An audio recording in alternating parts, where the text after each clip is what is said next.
Tell us a little bit about your background and what you're doing. I'm Ness Shroff, and I'm a professor of electrical and computer engineering as well as computer science and engineering at The Ohio State University. My research interests are in telecommunication networks and for the last decade or so in artificial intelligence. I lead one of these National Science Foundation AI institutes that's led by Ohio State. And the goal of that institute is to develop, AI technology for designing future generation wireless networks, as well as enabling distributed intelligence, so democratizing AI. That's one of our goals. I've been in this profession for quite a few years. I cut my teeth at Purdue University, where I was there for 13 years before moving to Ohio State, and I've been there for about 16 years. And with that, pass it over to you. Matt? So my name's Matt Wilding. I work with United States Steel, so I'm the co-lead for our digital and artificial intelligence program.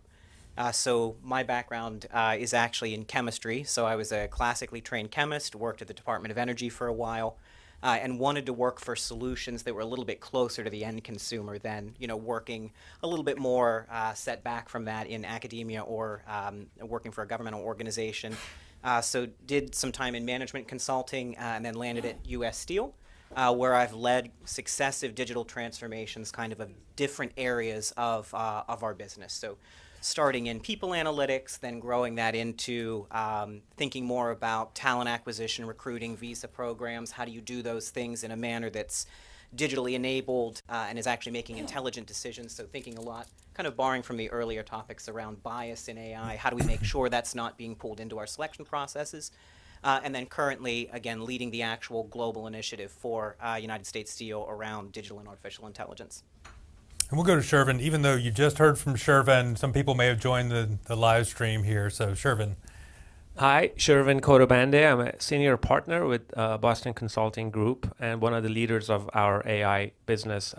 Many of you might have heard of BCG as a strategy company. You might not know that we do a fair amount of AI work, both in terms of strategy and design, but also in terms of building solutions and implementing them.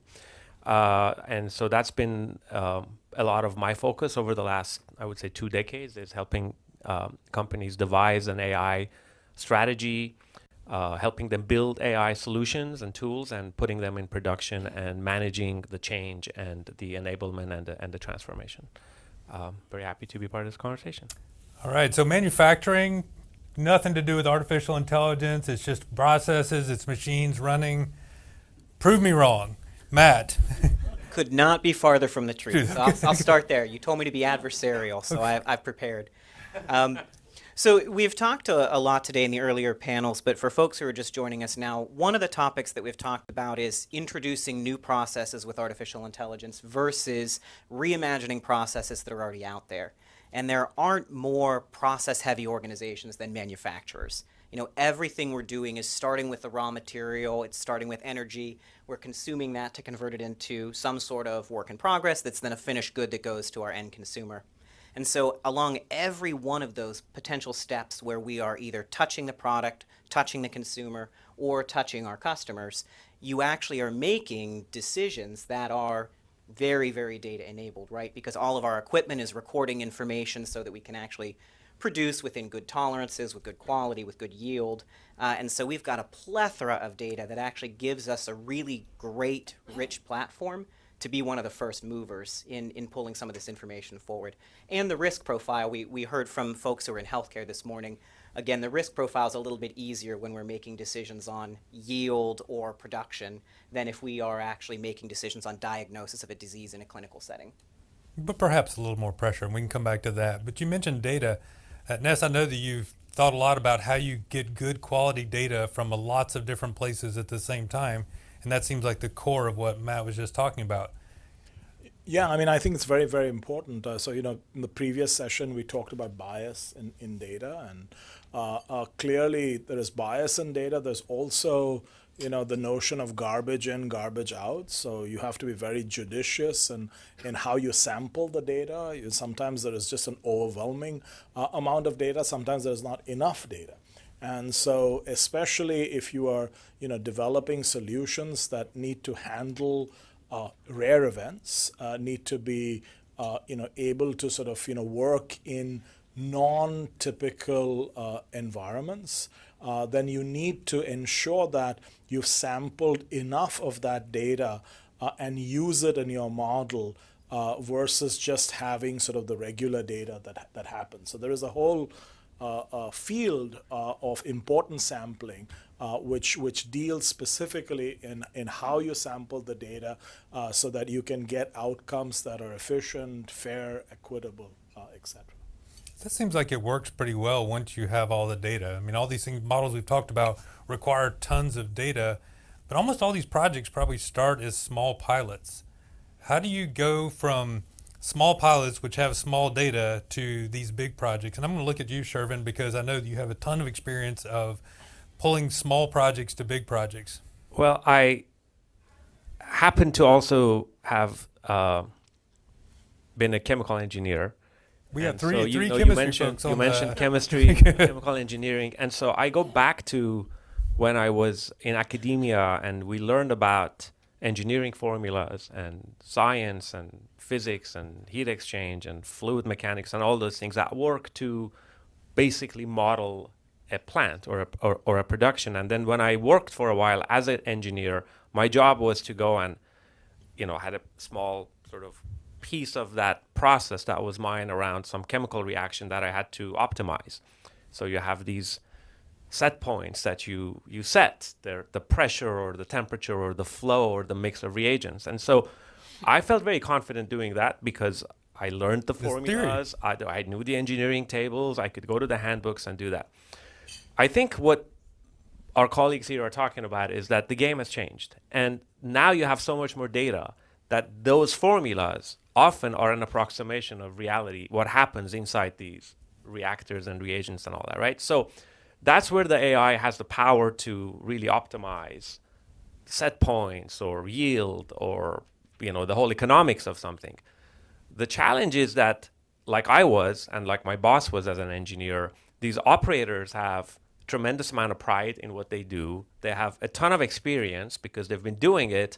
And you can argue they're not wrong because they're not basing it on gut feel. Like, for example, a retailer might, or a loan officer might. Not that they do, but I'm saying there was a time where you could say, okay, you're going by gut feel, you don't have data. These guys are scientists and engineers, and they have years of training. So, you asked pilot to production. I think it starts with realizing that manufacturing or chemical process is a big deal. People, operators have a tremendous amount of pride. They know what they're doing. You need to help them get better. They also have the incentive and the motivation to do better.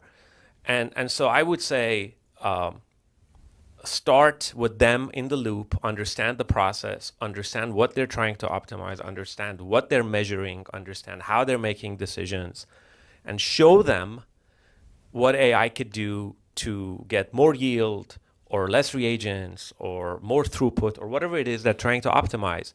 And I think the benefit that a data scientist or an AI leader has in this space is that you can actually build some causal models. I think in retail, it would be really hard to say, I did this because of this particular advertising. There's so many other halo effects. So many variables out there. So many variables. In engineering, you're measuring. You could see the outcome. You change something, you could see the outcome. So the ability to build causal models so that there's no perception that these are just mere correlations is actually quite high. So short answer, I mean, it's long answer already, but my point is understand what they're going through, start them in the process from day one. You have the benefit of being able to show what AI could do. Let them be skeptical of it and push back, adapt, and then also give them the ability to override it so it's not a black box. I think when you do a pilot this way, slowly they'll see before and after, and it will begin to change the hearts and minds of themselves and their colleagues. I like the phrase "let them be skeptics." Keep going. Yeah. Yeah, Ness. Yeah, no. I wanted to just add a couple of things. I completely agree that domain knowledge is integral to having very, very good solutions with AI. But I think oftentimes when we sort of, talk about AI, we talk about it like a monolith, like it's one thing. Right? But in fact, it is not, right? So there are, for example, a lot of control systems in manufacturing processes or in communication networks, et cetera, where you are making decisions on the fly. So you're using whatever data that you have and you're making decisions. That's called online learning. That's very, very different, for example, than using a huge neural network that you train for many, many days or months or whatever, and come up with a solution. So I think what you have to do is you have to develop solutions that are appropriate for the data that you have and appropriate for the dynamics that you want to study or analyze or control, right? So in the case of these online mechanisms, what you have is you have data that's coming in and you need to develop appropriate solutions that can, in real time, give you the right output, the right control mechanisms in order to sort of maximize whatever objective function you have in mind. Yeah, but to push back on that slightly, I use the word appropriate several times and the word right. I don't think anyone is going to argue for doing an inappropriate process or doing the wrong thing. How do you, and I'm going to push towards maybe Matt, because I know you've got, this is taking a twist here. We started off talking about manufacturing and processes, and suddenly we've slipped over into organizational learning somehow. And I think that's a beautiful transition that's happened here. Matt, I know you've got some recent work exactly about that at U.S. Steel, which isn't what we would naturally expect, I think.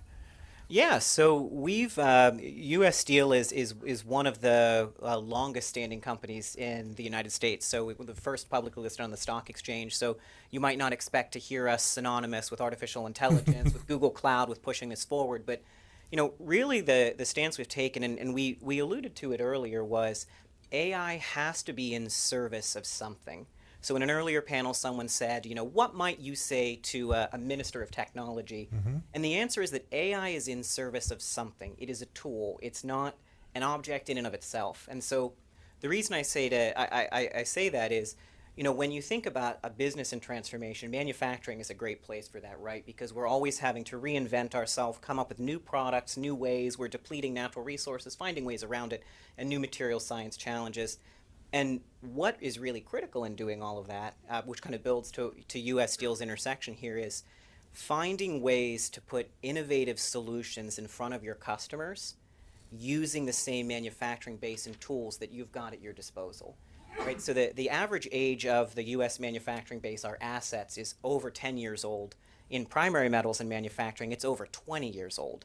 So we talk about trying to gather data, pull that information together, even with the best laid plans to do that, you're controlling technology that's 20 years old before cell phones were, really as ubiquitous as they are today. So what U.S. Steel's been working to do is we found the right partner to work with. So we've been working with Google Cloud and piloting different AI solutions. So, we've talked about different flavors of AI too. So generative AI, custom AI, traditional AI.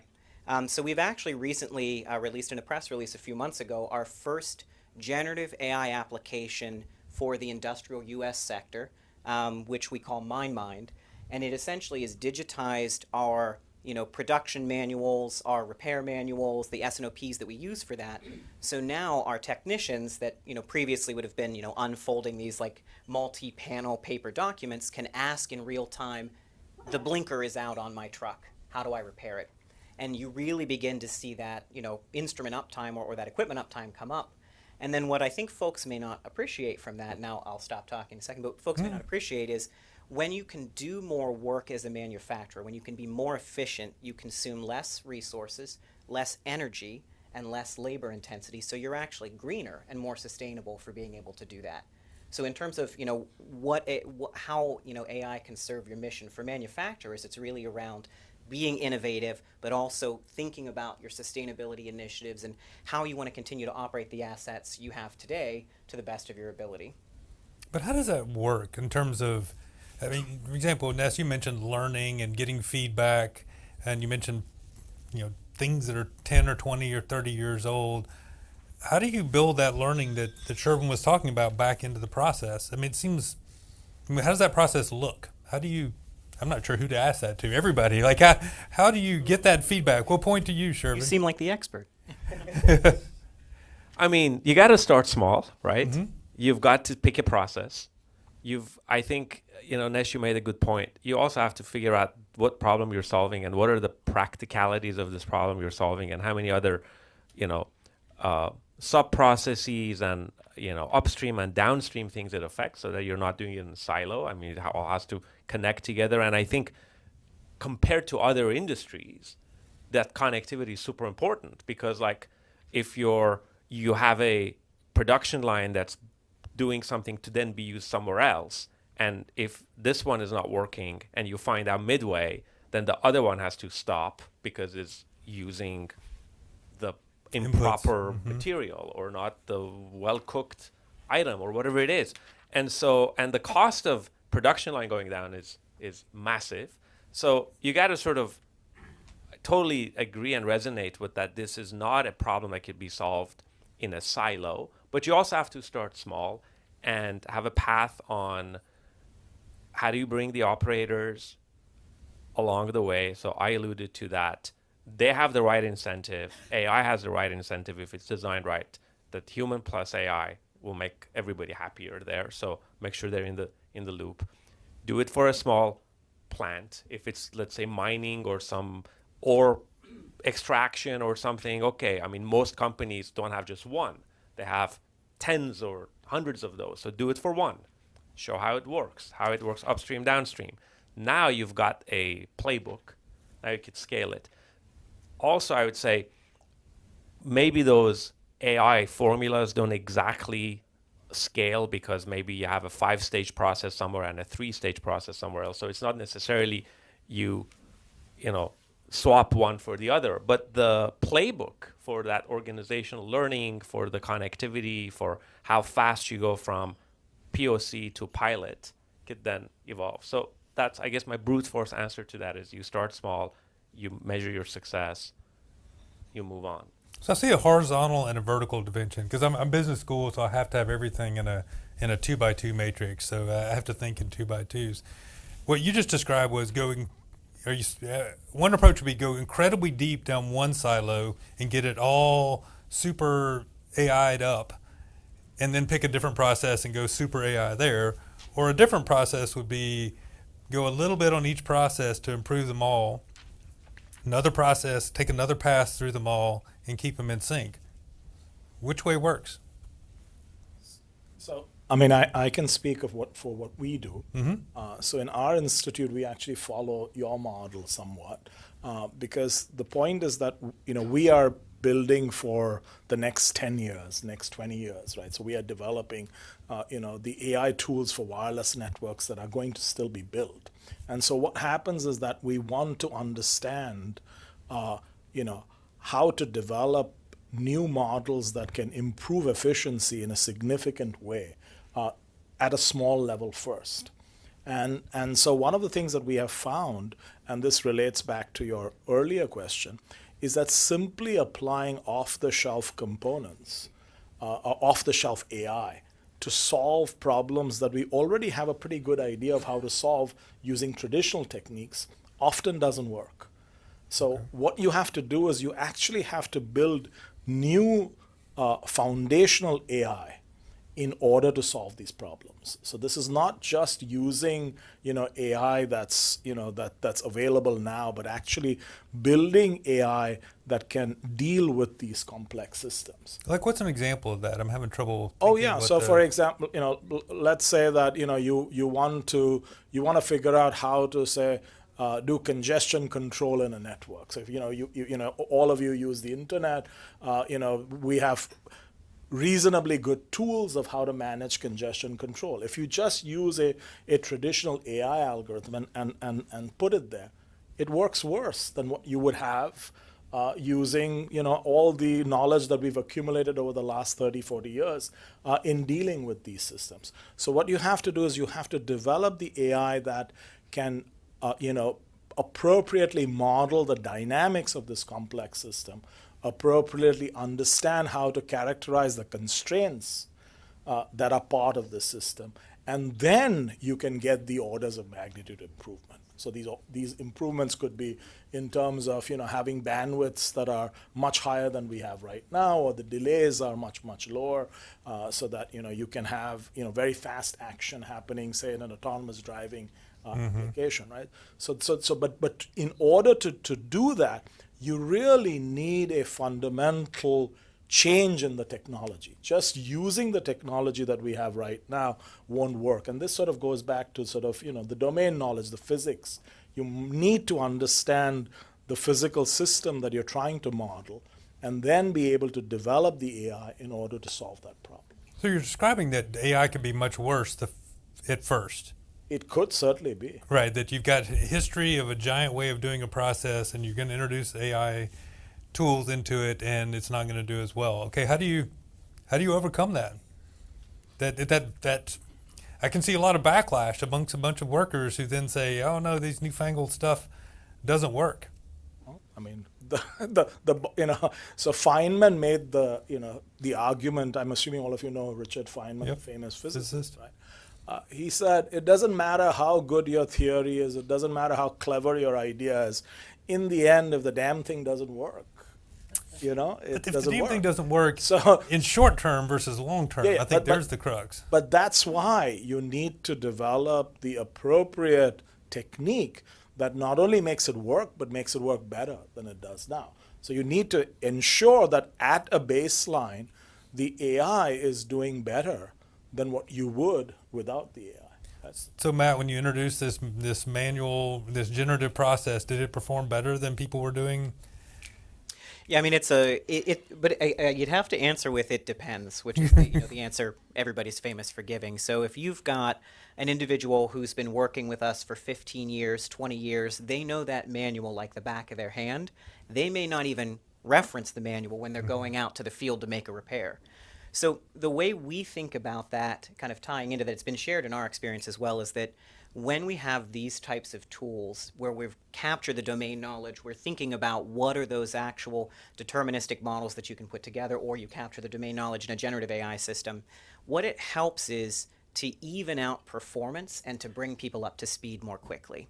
So when you've got a person who's just transferring onto your maintenance team for the first time, they've never cracked open that manual before, they will see a huge performance gain from being able to go in the same way we can to, ChatGPT into Bard, ask a question and get a response.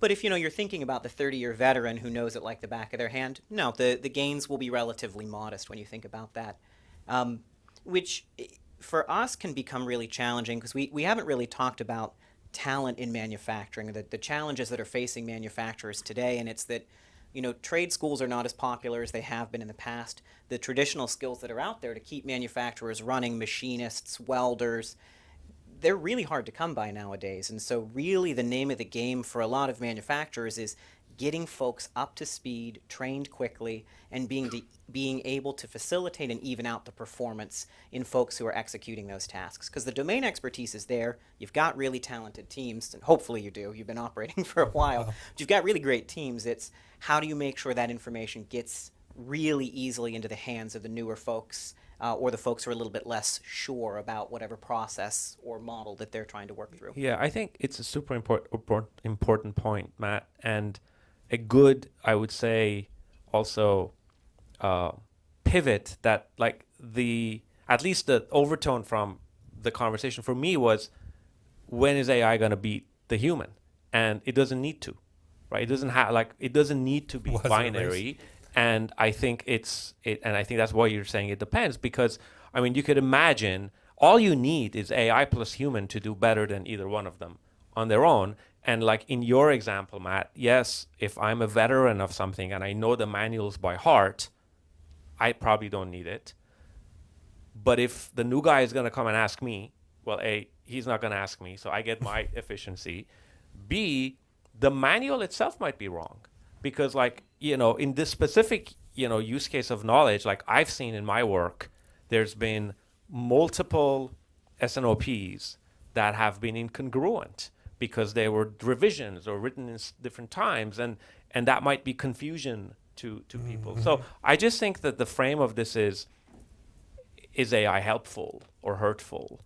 And then, of course, depending on use case, you might have a very, very low risk tolerance where you tread carefully, or in other places, you might have a lot more tolerance. And so I just feel like it is very well said that it depends. It depends on the use case, and it also depends on what you're measuring, and that measurement doesn't have to be we have to replace every single engineer with AI. It's that engineer plus AI could be more. I like it depends, because it depends means it's hard for us. If it didn't depend, we just haven't answered.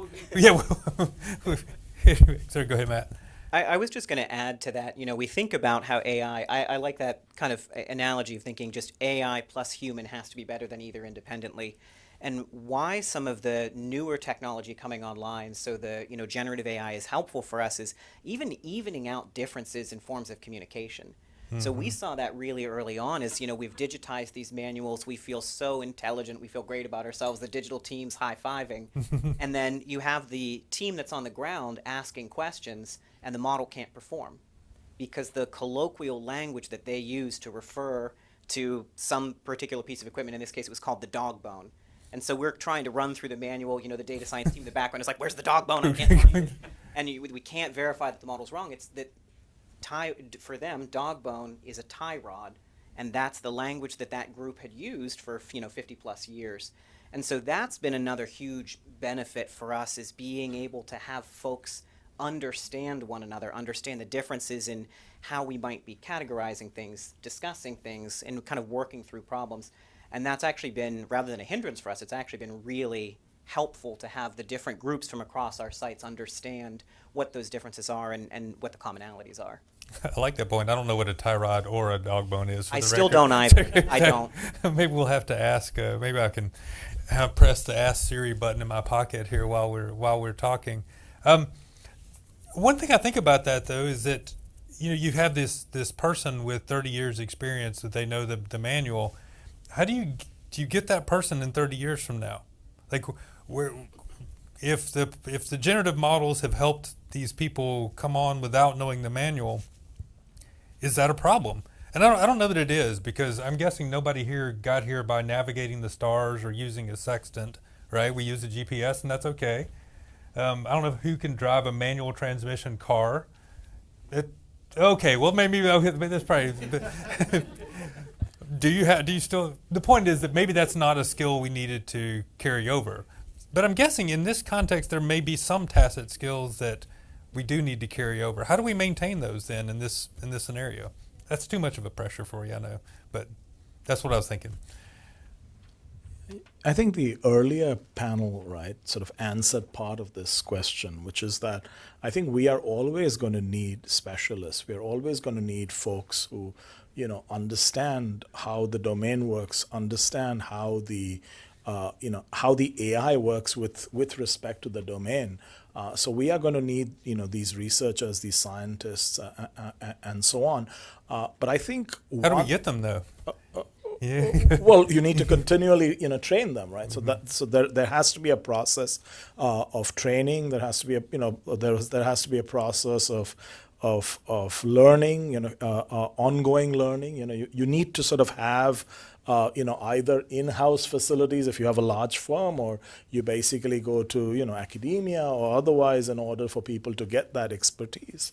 But the way I look at it is that the value of AI, will become more like what you were referring to, which is sort of it becomes an additional tool that you use, right? So, for example, right, if I'm, if I want to sort of, come up with, let's say, a presentation about something, right? In the future, I can imagine the equivalent of ChatGPT. You want to say, hey, I want to come up with a presentation on topic X.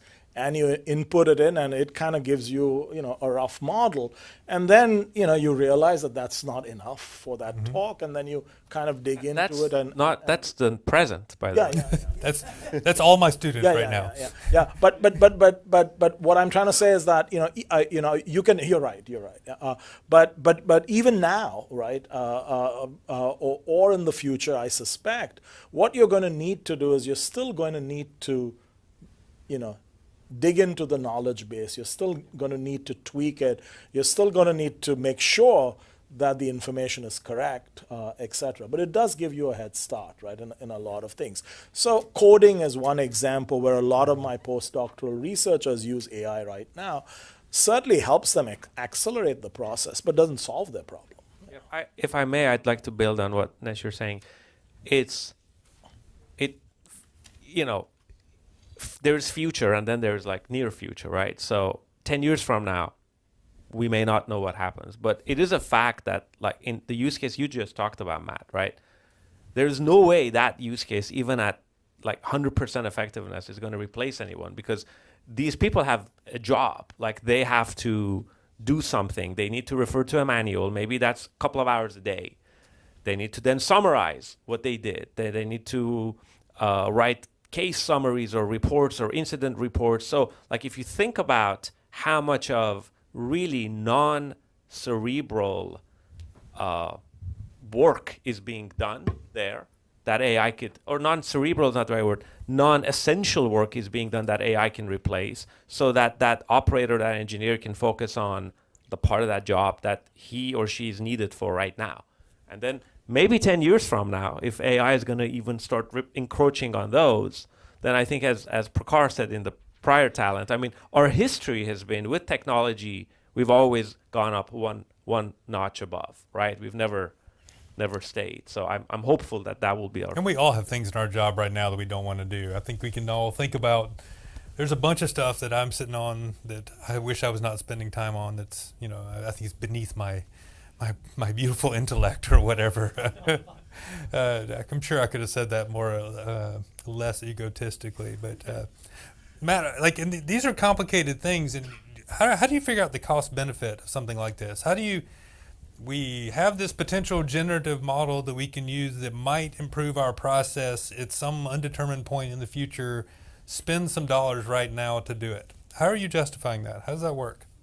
So that's one of the, I think, more challenging issues that we're facing right now, is how do you get funds now for experimental work? I think, again, another section talked about it, that you don't know that value will firmly move to the P&L. You don't know that you'll see it in the bottom line, and you can't guarantee that this is 100% return on investment. And so what I would encourage folks to do is to think about a few things, which is, where is your organization? We were talking about it a little bit earlier, but we didn't use the phrase in your operational excellence journey, right? Most firms have been operating for many years. We have domain knowledge. We have very skilled experts who've been working through solving our challenges. So the issue is that off-the-shelf AI may not be able to outsmart 20 years of what we've paid people full-time jobs to do, and it may not. And so I think being very clear about where you sit in that journey, if you're very mature in your OpEx journey and we're now solving the next generation of problems, AI may not have this order of magnitude impact that you're looking for until you start to get some of that basic foundation laid, as we were talking about earlier. I think the other two components I would encourage folks to think about is, one, the newness of the technology you're using. So some technology that you've got plenty of use cases to be able to say, when other clients of our size have used this, we anticipate this type of result, and that always makes us feel better, or an investor feels better about giving funding. But generative AI doesn't necessarily have that luxury yet. There aren't many manufacturers who can say, this is exactly the value I've derived from this type of partnership or this type of engagement. And I think being very upfront about that and understanding that in today's day and age, we've talked about it a little bit, but I'd put a really blunt edge on it and say, if you want to innovate, you have to act like an innovation company. We're past the point where you can find a partner to do it for you. You actually have to think differently about, being almost an incubator for your own technology.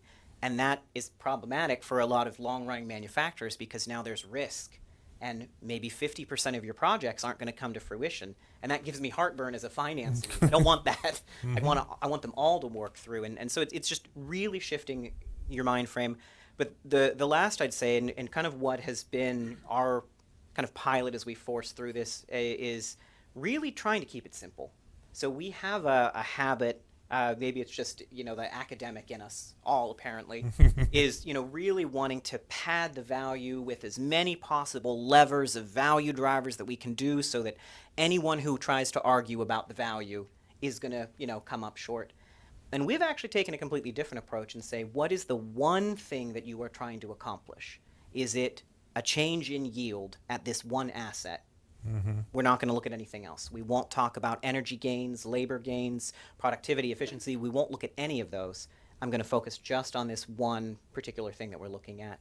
And I think if you keep those three things in mind, that helps you put better cost benefit associated with it. Is know your own maturity, know the maturity of the technology you're looking for, and accept that risk profile. But keep it simple. Know what you're trying to solve, and don't overcomplicate it. Can I just add something? I am also not sure that cost benefit is necessarily the right framing for all of it, right? If you're talking about hundreds of millions going to redesigning processes and re-engineering or reimagining processes, yes. But if you're talking about small pilots to understand what's possible, let's say with Gen AI, it feels like some of those things are a bit of, we're trying to get too smart about the cost benefit and at the cost of inaction. And I just think about like maybe the internet boom, right? In 2000, there were many companies that said, why do we need a website? Like, what is e-commerce? Like, this is the most ridiculous thing. And nobody could do a cost benefit, but there was a price that the late adopters had to pay because they just missed 2-3 years of learning. That seems big. Actually, the organization, I don't want to point fingers, United Nations, that I worked for at the time was, hey, don't use the internet, or you have to have permission to use the internet. And I think that dates me, but I wonder if that's the analogy to some of the current AI tools. But I can see the other side, which is you can't chase every single tool that's out there. So how do you figure out which ones to chase a little bit and which ones not to chase? Well, you're looking at me, so I'm not looking at you. I think there's a portfolio, right? Let's start from where traditional AI, predictive AI, optimization can dramatically improve yield and performance and safety and all those things. And there's many of those. Then let's think about, okay, next generation things where you're talking about across the plant, bringing in all kinds of IoT, automation, AI all together. That's sort of maybe your moonshots. And then you have the things that you're experimenting with, like Gen AI. And so you do have a portfolio and you manage it like a portfolio, but there is many, I would say, for many manufacturers and mining and extraction and sort of these kinds of facilities, there's many use cases of AI that have been proven. And if you go through the implementation cycle that our colleagues talked about with the design in mind and bringing everybody along and all that kind of stuff, you're going to get value. So you can also start from, what you want. I mean, Matt said, like, let's have a clear objective. Do we want to improve our profitability by 100 million next year? Let's focus on this. Do we want to be innovators? Let's do that. Do we want to do a little bit of both? Let's have a portfolio. All right, so I think we probably have time for people to ask questions. But as people are thinking about questions, I want to note how often we've heard the phrase traditional AI today. I think that's kind of an amazing thing. Here we are in 2023 talking about, traditional AI. I think that over a few years we would not have had that. Are there people who have, go ahead, actually, do you want to snark on my snark? Yeah, I do, because AI has been around for a while. Right. So I mean, there was this Dartmouth conference, which a lot of people, in 1956, right? And so it's and there was before that, Turing came up with the imitation game. And, right. Okay. So it's okay to say traditional. Yeah, I think it's that's a valid word. Okay. Sorry. Go ahead. Thank you very much. My name is Alessandro Barattieri here at the World Bank. A couple of questions. The first one was about more examples. So as you mentioned, one very interesting about the digitalization of the codes. But like, what about other examples where you can really see a business case where you improve productivity with that? And anonymously, where you saw failures. So where you saw failures, not necessarily in a specific firm. So maybe, under anonymity, when we see failure, what are the factors that determines those failures? And the second question is about skills. We spoke about a lot about skills in the sense of, the talent that we need at the top or the future talent. My question is about the ongoing workforce, right? So the people that are now in need to be retrained. Do you need to retrain them? Is a problem? Are they super happy of learning new technologies, or they are against it? So how it's play out with the current workforce? So I'd say for the first question, thinking about other examples, we talked about how AI has to be in service of something. You've got to have a goal, a KPI, an objective that you're going after. And for a lot of manufacturers, it really is safety first, right? That is the thing that we want to uphold more than anything else. And so I'll give what I think is a really cool example that in most manufacturing sites, you're going to have high voltage areas that require very particular personal protective equipment, or PPE. So in addition to wearing what you'd have to wear to work in the mill, now you've got additional protective equipment you've got to strap on before you can begin working. And this is a great example of where something like artificial intelligence through a vision AI system can help, because you can have a camera pointed at a particular area in a facility. The person's face is, not able to be seen because they're wearing their protective equipment, so we're not really concerned about their privacy in that particular instance. But what you can do is identify, are they wearing the right protective equipment to even be allowed in this area to begin doing some of that operational equipment. So, we're talking about how do you value this. I'd kind of add to that and say, how do you value being able to stop a safety incident or something like that, because you have, in addition to your existing protocols, you've got a camera with eyes on whatever you're kind of taking a look at. So I think that to me is something that I think is a very cool example that is probably pretty broadly applicable for folks. I'll answer where I've seen some failures and then pass it off to the other folks. I think where we have seen failure, or where I have seen failure, I won't even say for us, for the industry, where I have seen. You have a friend. No, I know a guy, and really it's when two things don't happen. One, you don't understand. We've talked about it already. The constraints of the system you're operating against. If classic statistics, we're talking about traditional AI, but statistics is even older. There are ways, based on the data that you've got today, to know how theoretically accurate you can be. Never endeavor to start a project if that level of accuracy is not sufficient to do what you need. If that is less accurate than you are today, and I have seen projects fail for that reason, that the data was not sufficient to support accuracy of whatever it is that we were looking for.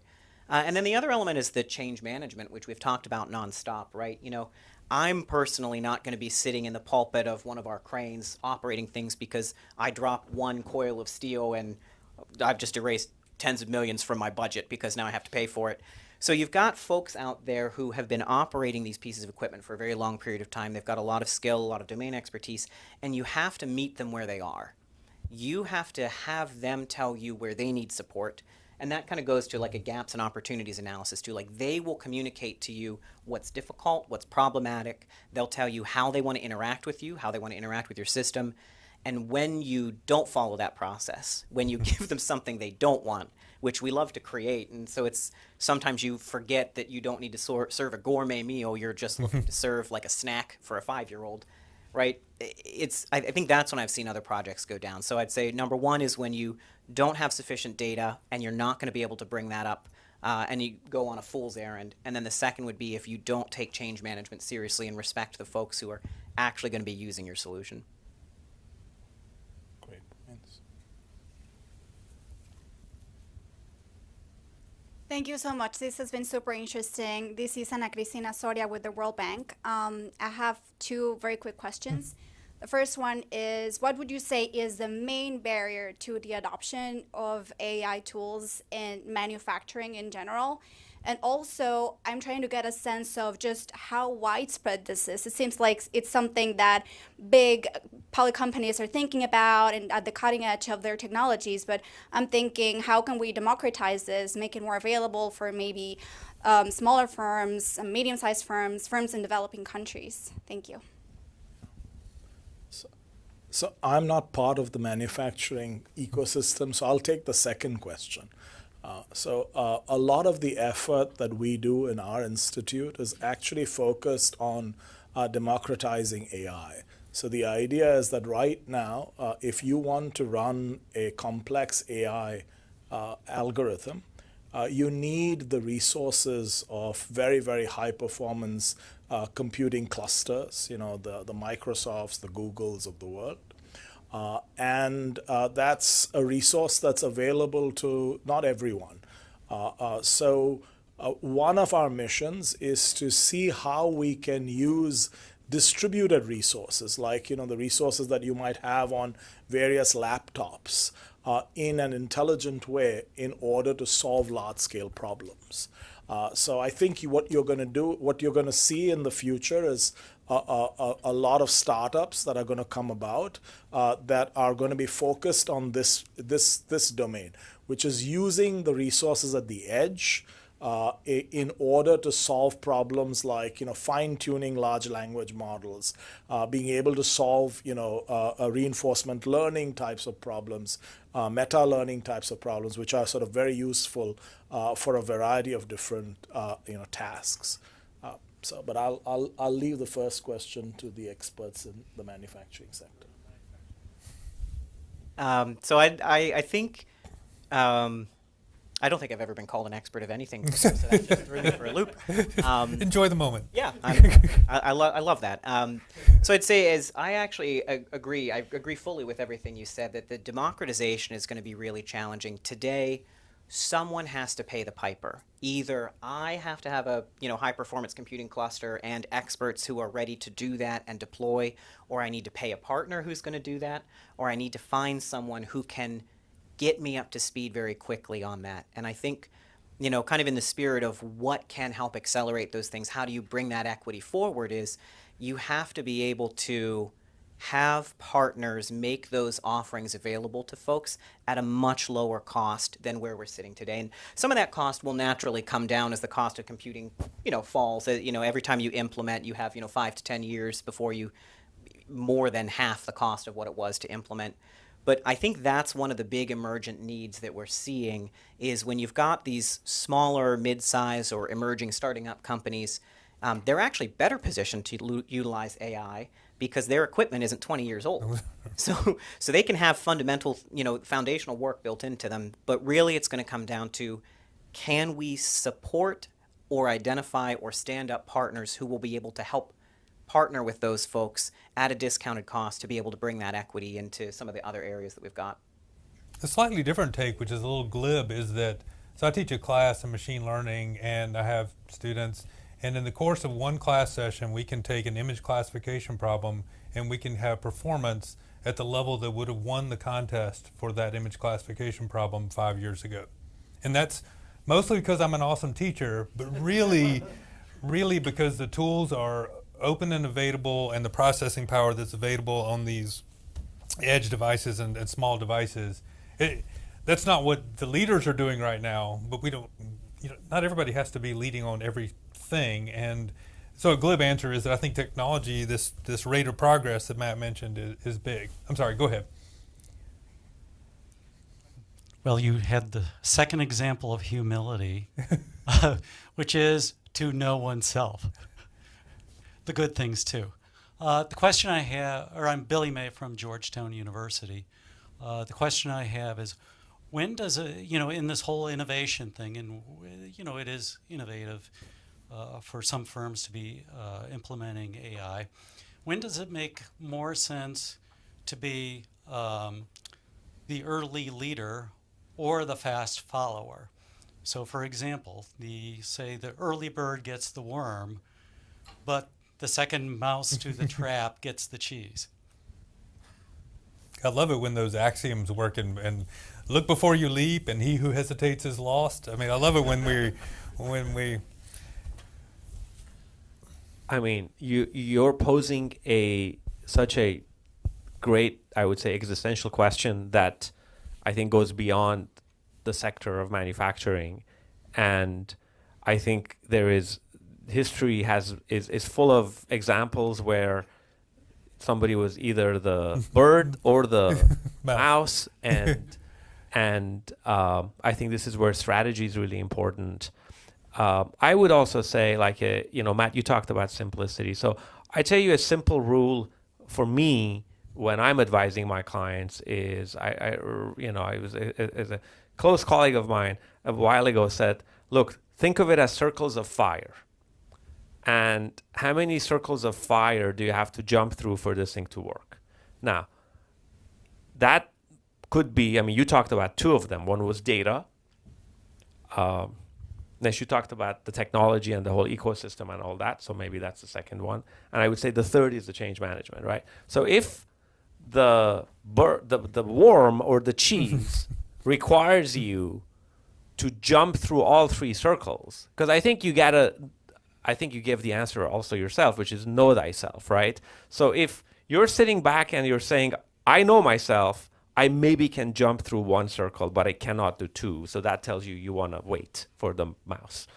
If the answer is, you know what, I know exactly what I'm doing. I've always caught the worm first because I know how to jump these three circles. Or maybe two of them I know because I've caught so many worms before, and this last one I could do. Then you go for it. But I think the answer is, how big is the worm or the cheese? How many circles you have to jump? And can you jump them? I've worked with Shervin for 5 years, and this is why I like to work with Shervin. That's a great answer. Sorry, parenthetical comment. Keep going. You had a comment earlier that it's brilliant and it fits here too, that it's not one size fits all, right? You're coming up with a portfolio approach. You've got some emerging technology in your portfolio. You've got some very mature. You've got some that's kind of mid, and that's, I think, how you would think about whether you need to be a fast adopter or whether you need to be a second mover is, what do you need to excel at? What do you need to be okay at? And what does it not really matter if you're any more than acceptable? And I think if you know that you need to be excellent at something and that is key to your strategic goals that you're going after as an organization, then you need to be first. Do you really need the worm or the cheese? Right. Or is that the big enough piece of cheese? Right? Actually, that's a nice way of thinking about it, too, because if you think about sort of the world of possibilities here, having the most awesome AI do your invoices is probably not competitive advantage, right? I mean, Matt, we didn't really get into this, and I know you meant to, but there's a difference between manufacturing organizations can work. There's a lot of AI that you can use that's not particularly manufacturing oriented, and that's a sort of a different category there, but it may be that chasing these novelty for the sake of novelty is not competitive. Yeah, I mean, I guess, if people really knew the answer to this question, we would all be billionaires, right? I mean, so I think this is a very, very difficult question in general to answer. But I guess, if the value proposition of your solution is such that you can make substantial improvements, and it is something that is going to be adopted on a wide scale, right? So there is a good sense that this is something which has legs. Then I think being the early bird makes a lot of sense, right? On the other hand, if you're a little bit unsure, then you might want to be the mouse and wait around, to see what happens, right? So I guess that would sort of be my answer. But I honestly, I don't think that anyone really has a very, very good answer to this question. Yeah. Well, it depends is a nice answer because it depends on what the humans here are still good at. Other questions from the group? Go ahead, Nicole. Hi, my name's Nick Zolas. I'm from the U.S. Census Bureau. So equality or inequality has been sort of like a recurring theme today. And so there's this sort of strand in the literature now documenting this rise in intra-industry inequality. So this sort of winner takes all, rising concentration of superstar firms, for instance. And so a lot of the talk today has been, discussing how, large firms in particular, are able to sort of scale this technology to benefit the most from this technology, whereas these smaller firms, on the one hand, they have access to more sort of computing power, packages that are available for them, and so I'm just wondering what your thoughts are on whether or not AI is sort of going to exacerbate this issue of sort of, that the winners are going to get even larger and sort of dominate everything, and or if there's going to be some sort of equalizing effect that you can see. Exacerbate. Go ahead. I mean, There's a great telecom example. On yeah, that, yeah. right? I think there is, there is a danger that that some of this will have the effect that that you suggested. But on the other hand, as I was describing, there are efforts to democratize AI. There are also sort of large-scale investments that are being made by the U.S. government and other governments that will also, help provide some of the resources that companies and individuals need to sort of survive in this marketplace and thrive. I would sort of just make one additional comment, which is that when we push our regulators to come up with regulation, they should do it in a way in which this regulation is not something that's only easy for large companies to satisfy, but rather it is regulation that enables the smaller companies to compete in the marketplace. So I think that, oftentimes, when people are thinking about AI, they're worried about all of the bad things that can happen with AI, and so let's put regulations in. But the flip side of that is that in a certain sense, may worsen the monopolistic scenarios that you are talking about, because it's only the very large companies then that will be able to satisfy these regulatory requirements. So this is something that one has to be very, very aware of to ensure that there's a competitive playing field. Yeah, maybe just synthesize the last two questions. If you think about the fast follower question and the winner take all question, those are almost at odds. If it takes tremendous resources to lead and someone can quickly catch up, then that points to a leveling mechanism, I think. If it's such that leading puts you inescapably ahead, then that's a completely different mechanism. And somehow I can hold both of those ideas in my head at the same time. I think the question, if I understood it correctly, was related to resources. So for example, if a large company has tremendous resources and in a certain sense can develop AI technology because of that tremendous resources, then they already have a tremendous leg up on these smaller organizations. And it goes to your data point too, because data is the resource that I think one of the big resources that we're talking about. And if that data collection gets accelerated, it may not be something that anyone can catch up. All right, I think we're good here. I think we're kind of at time here. This is I really appreciate the panel coming and talking today.